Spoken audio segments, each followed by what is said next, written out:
जीव को अकेले ही आना है और अकेले ही जाना है। इसलिए इस संसार में आए हैं तो ऐसा भी नहीं है कि हमें यहाँ कुछ बनाना है, बनाया है तो यही छोड़ करके जाना है।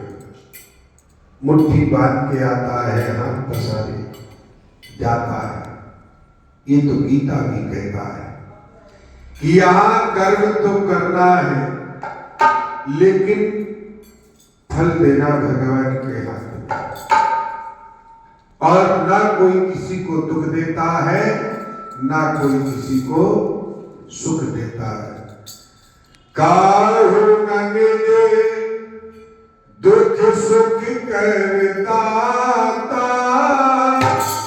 निकृत भोग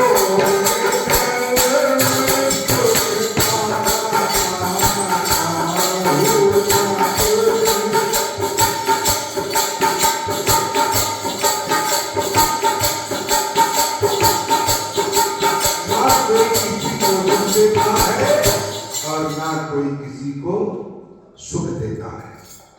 ना ही बगैर भगवान की इच्छा के कुछ भी होगा। इसलिए नित्य प्रति हम चाहे कि हम कर रहे हैं, हम कुछ भी नहीं कर रहे, हुई है वही जो राम लखना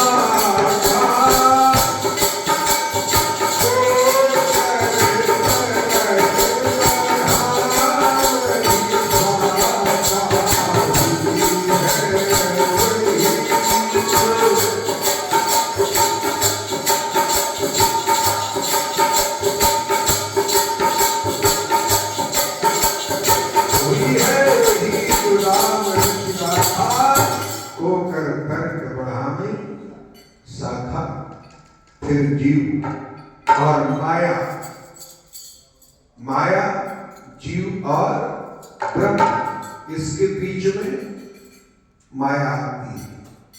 जो जीव और ब्रह्म के बीच में माया आती है वो मिलने में बाधक बनती है। क्यों? इस संसार में जब जीव आता है, भगवान के सन्मुख जब होता है तो माया से मुक्त होता है, और संसार में जब आता है तो माया से युक्त हो जाता है। बूंदे गिरते भाग ढावर पानी,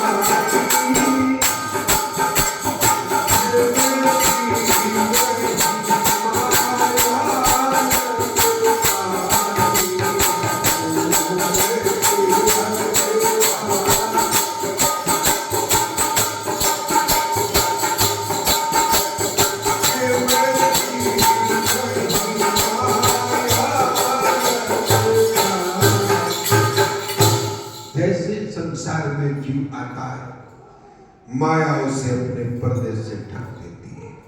फिर उसको ये याद नहीं रहता कि मैंने परमात्मा से कितना अनेकानेक याचना किया, प्रार्थना किया, तब इस संसार में मुझे ये प्राप्त हुआ।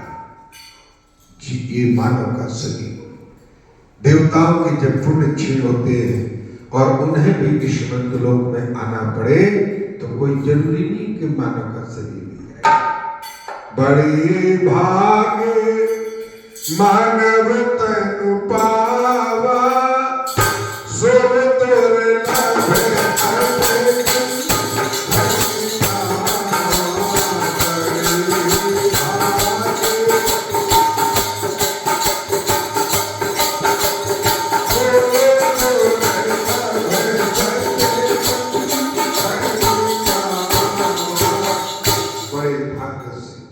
ये मानव का जीवन मिला है, और मिल जाए तो इस मानव जीवन का उद्देश्य क्या है? इदं शरीरम परोपकार है। यदि ये मानव शरीर मिल गया तो इस जीवन का उद्देश्य